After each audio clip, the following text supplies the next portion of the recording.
प्यारे बच्चों, सुप्रभात। लैंग्वेज क्लासेस में आपका स्वागत है। आज हम लोग कक्षा 8 के भाषा मंजरी के पाठ 8 अमरूद का पेड़ शीर्षक को पढ़ेंगे। इसके लेखक ज्ञान रंजन हैं।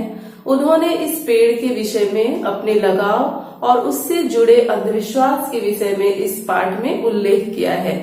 इस पाठ को पढ़कर हम लोग जानेंगे कि इस पेड़ के बारे में उनके घर के लोगों की क्या अवधारणाएं थी। तो अब हम लोग इस पाठ को पढ़ते हैं विस्तार से। घर के सामने अपने आप ही उगते और फिर बढ़ते हुए अमरूद के पेड़ को मैं काफी दिनों से देखता रहा हूँ। केवल देखता ही नहीं, इसे देखने में और भी चीजें शुमार है। 3-4 साल में बड़े हो जाने, फूलने और फल देने के बाद भी उसकी ऊंचाई गंधराज या हरसिंगार के पेड़ से ज्यादा नहीं बढ़ी। शुरू में तो परिवार के सभी लोगों ने उसके प्रति उदासीनता ही रखी, या कहूँ लापरवाही बरती तो गलत नहीं होगा। उसके प्रति वह राम भरोसे पेड़ जब बड़ा हो गया और हमारे मकान का फ्रंट जब हरा भरा लगने लगा, तो सबसे पहले बाबू कन्हैया लाल की बूढ़ी पत्नी ने एक दिन टोका कि पश्चिम की तरफ अगर मकान का मुखड़ा हो और सामने ही अमरूद का पेड़ तो राम राम बड़ा अशुभ होता है। अम्मा के चेहरे पर थोड़ा सा भय अपने कुनबे के लिए आया। फिर मुझे विश्वास था कि इन सब पिछड़े ख्यालातों का हमारे घर में गुजर नहीं हो सकेगा।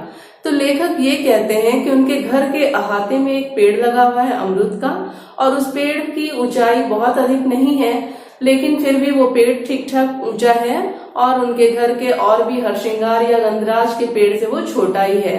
लेकिन घर में उस पेड़ को देखकर मोहल्ले के लोगों की क्या धारणाएं थी, इससे उनकी माँ के मन में एक अंधविश्वास किस तरह पैदा हुआ, इसके विषय में लेखक ने बताया है कि जब उनके घर के बगल की एक पड़ोसन आई और बोली कि ये घर के सामने इस तरह का अमरूद का पेड़ होना शुभ नहीं होता है, इतने में उनकी माँ के मन में एक ख्याल आने लगा कि शायद ये सही कह रहा है, घर के इस दिशा में अमरूद का पेड़ नहीं होना चाहिए। लेकिन लेखक ये सोचते हैं कि मेरे घर में इन विचारों को पनपने का मौका नहीं मिल सकता। वो जानते थे कि मेरा घर अंधविश्वास के चक्कर में नहीं पड़ सकता है, लेकिन उनकी माँ के मन में कैसे ये अंधविश्वास घर कर गया, आगे देखते हैं। माँ अजमेर में जेल कर चुकी है, लंबा जेल, सत्याग्रह के दिनों में। उनकी माँ जो थी वो सत्याग्रह आंदोलन के समय में बहुत लंबे समय तक जेल में रह चुकी थी। पिताजी खुद राजनैतिक सामाजिक उदारता वाले आदमी हैं। हमारी एक बुआ ने विवाह नहीं किया और पढ़ने लिखने में ही उन्होंने अपनी जिंदगी डुबो दी, और समाज उन्हें कोई चुनौती देने का साहस नहीं कर सका। मतलब उनके पिताजी भी नेता थे और वो उदारता वाले आदमी थे, और उनकी बुआ भी पढ़ी लिखी थी। पढ़ने लिखने के कारण उन्होंने शादी नहीं की, लेकिन फिर भी समाज उनके सामने कोई चुनौती उपस्थित नहीं कर सका। एक को छोड़कर उनके सभी भाइयों में खिलाड़ीपन है। चचेरे ने अंतरजातीय प्रेम विवाह कर लिया, और मुझे तरस आ गया कि कन्हैया लाल की बूढ़ी पत्नी कैसी बेहुदा फूहड़ बात कहती है।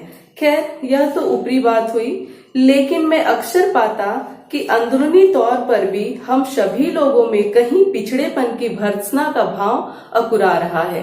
लेखक ये कहते हैं कि ये सारी बातें तो ऊपर की हुई, लेकिन लेखक को यह अनुभव होता है कि कहीं ना कहीं उनके मन में अंधविश्वास और पिछड़ेपन की भावना जो थी सबके मन में अंकुरित हो रही थी, और इसलिए लेखक कहते हैं कि हम लोगों के मन में भी भर्त्सना का भाव अकुरा रहा है। वैसे अम्मा की प्रीतिकर सुंदर मुखाकृति पर अमरूद के प्रसंग में हमेशा भय की व्याप्ति हो आती थी। उनकी माँ की चेहरे पर तो हमेशा मुस्कुराहट रहती थी, प्यार दिखता था, लेकिन जब अमरूद के प्रसंग की बात होती थी तो कहीं ना कहीं भय का झलक भी देखने को मिलता था। 57 की बरसात में अकस्मात एक दिन मिद्दू ने सबको दौड़ दौड़ कर बताया कि अमरूद में 3-4 सफेद फूल आ गए हैं।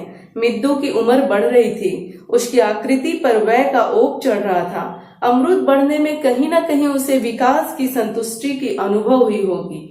मतलब उस घर का एक बच्चा था मिद्दू, जो बरसात के दिनों में रोज अमरूद के पेड़ को देखता था और उसमें जो 3-4 सफेद फूल निकल आए थे उसके विषय में जाकर सबको बताता था कि देखिए अमरूद के पेड़ में सफेद फूल आ गए हैं। उसको ऐसा लगता था कि अगर ये पेड़ बढ़ रहा है, इसमें फूल आ रहे हैं, तो कहीं ना कहीं मैं भी बढ़ रहा हूँ। उसके विकास की अनुभूति उसे होती थी। वह खुश थी। बरामदे में खिड़की पर तेज बारिश में हम लोग छोटे से पप्पू को खड़ा करके यह कहते थे, देखो पप्पू बेटे, अमरूद का फूल।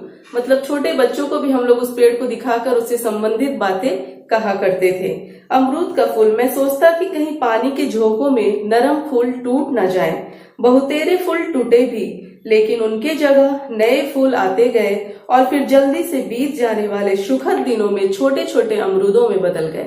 लेखक जब उस पेड़ के फूलों को देखते थे तो सोचते थे कि कहीं ये फूल टूट ना जाए, लेकिन कुछ फूल टूटे, कुछ नए उगे और कुछ बढ़कर अमरूद का रूप ले लिए। इस तरह से धीरे धीरे पेड़ का विकास होता रहा। मुझे लगा कि हमारे घर के सामने का यह अमरूद हमारी जिंदगी का एक घरेलू हिस्सेदार होता जा रहा है।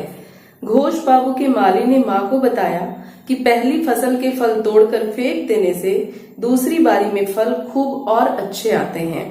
अमरूद और नींबू के साथ बात खास लागू होती है। माँ ने विजय से कहकर अमरूद की पहली फसल बड़ी दिलचस्पी से पूरी बाढ़ के पहले ही तुड़वाकर फिकवा दी थी। यह बात आसानी से महसूस की जा सकती थी कि माँ में विराट मातृत्व है और वह भविष्य के लिए प्रतीक्षा कर सकती है, उसी तरह जैसे हर माँ अपनी संतान के लिए दीर्घ प्रतीक्षा किया करती है और फिर भी उसको अपना स्वप्न अधूरा लगता है। तो ज्ञान रंजन जी हमें यह बताना चाहते हैं कि उस पेड़ को सभी लोग घर का एक सदस्य समझने लगे थे और सभी की आस्था उससे जुड़ गई थी। तभी उनकी माँ को एक माली ने कहा कि अगर इसके पहले फल तुड़वाकर फिकवा दिए जाएंगे तो फल और भी अच्छे और अधिक आएंगे। तो माँ ने बिना किसी से कहे विजय बाबू से कहकर सारे फल तुड़वाकर बाढ़ आने से पहले ही फिकवा दिए। तो इससे ये पता चलता है कि माँ के अंदर प्रतीक्षा करने की शक्ति होती है। वो अपने बच्चों के भविष्य को संवारने के लिए लंबे समय तक प्रतीक्षा कर सकती है। जो भी हो, मुझे प्रसन्नता हुई कि अपशकुनी विश्वासों की जहरीली छाया हमारे कोमल मीठे अमरूद तरू पर नहीं पड़ी। लेखक यह कहते हैं कि उन्हें यह बात सुनकर बड़ी खुशी हुई, बहुत हर्ष का महसूस किए वो कि जो भी जहरीली छाया है हमारे घर में या जो भी लोग तरह तरह की बातें करते हैं उसका प्रभाव हमारे अमरूद के पेड़ पर नहीं पड़ रहा है।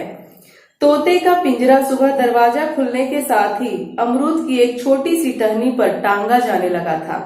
वह दोपहरी तक उस पर टंगा रहता। चुन्नू, मिद्दू और पप्पू ने फुर्ती से नाजुक फुनगियों तक चढ़ने की माहिरी इस पेड़ से प्राप्त की। दशहरा, दिवाली, तीज त्योहार पर दीदी की जीभ जब सूरन खाने को ललचती तो अमरूद की पत्तियों में सूरन पकाकर स्वादिष्ट बनाने वाली जरूरत की पूर्ति भी वही पेड़ करता था। आप सभी जानते हैं कि सूरन की सब्जी अगर बिना अमरूद के पत्ते से ढके हम बना ले तो उसमें इतना विषैला पदार्थ होता है जिससे पूरे शरीर में खुजली होने लगती है और लोग उसको नहीं खा सकते हैं। इसलिए उसको खाने से पहले अमरूद के पत्तों के साथ रखना पड़ता है। कहते हैं कि अमरूद की पत्तियों में सूरन को पकाने से सूरन गले को लगता नहीं है, गले में काटता नहीं है। लगने लगा था कि अमरूद का पेड़ जो हमारी एक बड़ी सुविधा है या हमारे अंदर आत्मीयता को निरंतर धनिक बनाने वाला कोष है। ऐसा लगने लगा था कि वो अमरूद हमारे लिए बहुत ही लाभदायक साबित हो रहा है। दूसरे बरस के जाड़े में पेड़ खूब लदा फदा था। अमरूद गोल छोटे मगर ललछर चित्तियों वाली जात के थे। ढेपियां मुलायम होते ही लोग उन्हें तोड़ लेते और पूरे जाड़े जी भर कर घर में टमाटर और अमरूद का सलाद खाया गया। अगले ही साल अमरूद खूब अच्छे से फलने लगा। घर के सभी लोग टमाटर के साथ अमरूद का सलाद बहुत चाव से खाने लगे। सुग्गे के लिए कई महीने खूब पके अमरूद उपलब्ध होते रहे। उनके घर में एक तोता था जिसको पेड़ पर टांग दिया जाता था और उसको खिलाने के लिए अमरूद भी घर से ही मिलने लगा। बाहर के मेहमान हमारे घर अमरूदों में इलाहाबाद के अमरूदों की प्रसिद्धि का इत्मीनान कर लेते थे। अमरूद इतने स्वादिष्ट थे कि लेखक के घर जो भी कोई मेहमान आते थे तो उनको ऐसा लगता था कि इलाहाबाद वाले अमरूद का स्वाद उन्हें इस अमरूद में मिल रहा है। यह बात मुझे बहुत रोमांचित करती थी कि हमारे घर तथा निकटतम संबंधियों के यहाँ नई पीढ़ी काफी बड़े अनुपात में आधुनिक हो चली है। मुझे मनस्थितियों और वातावरण की इस तब्दीली का अध्ययन बड़ा सुखद लगा। हम में दृष्टिकोण की उदारता परिलक्षित होती और किसी भी घटना या आकस्मिकता या एक संपूर्ण परिस्थिति को हम लोग अनहोनी नहीं मानते थे। जीवन में सब सहज है, सब संभव है। अमरूद की छाया में बेत की कुर्सियों पर बैठ चर्चाएं कर करके हम 3-4 भाई बहनों ने अपनी उम्र के फर्क को दोस्ताना हरकतों से भर दिया। मतलब अमरूद के पेड़ के नीचे उन लोगों के घर के सभी सदस्य बैठते थे, एक दूसरे से बातचीत करते थे, हंसी मजाक करते थे और उनको ऐसा लगता था कि वो परिवार के सदस्य नहीं बल्कि सभी मित्र हैं और बहुत अच्छे ढंग से अमरूद के पेड़ के नीचे वो अपना समय बिताया करते थे। प्रायः बैठकर नए नए विषयों को कुरेद कर कभी ताप और उग्रता के वशीभूत होकर भी बातचीत करना तेजी से हम लोगों के मनोरंजन और दैनिक निर्वाह का एक अंग होता जा रहा था। मैंने महसूस किया कि घर के बुजुर्गों के बारे में हम लोग अक्सर तुर्ष भी होते हैं, लेकिन हमें इस बात की निश्चिंतता थी कि ऐसा होने में अवांछनीय कुछ भी नहीं है, अपितु यह अच्छी बात है। नई चीजें यूं ही नहीं बनती हैं। जैसे अमरूद का पेड़ हम लोगों के बीच अपशकुन के आरोपों को नष्ट करता हुआ धीरे धीरे बना और अब वह पूरे परिवार का एक खूबसूरत हिस्सा हो गया। अर्थात कहने का अर्थ ये है कि कोई भी चीज शुरू में थोड़ा असहज जरूर लगता है, लेकिन धीरे धीरे हम लोग उसके साथ सहज रूप से जीना सीख लेते हैं और हमें अच्छा लगने लगता है। ठीक है बच्चों, इसका अगला भाग हम लोग अगले वीडियो में देखेंगे। तब तक के लिए धन्यवाद।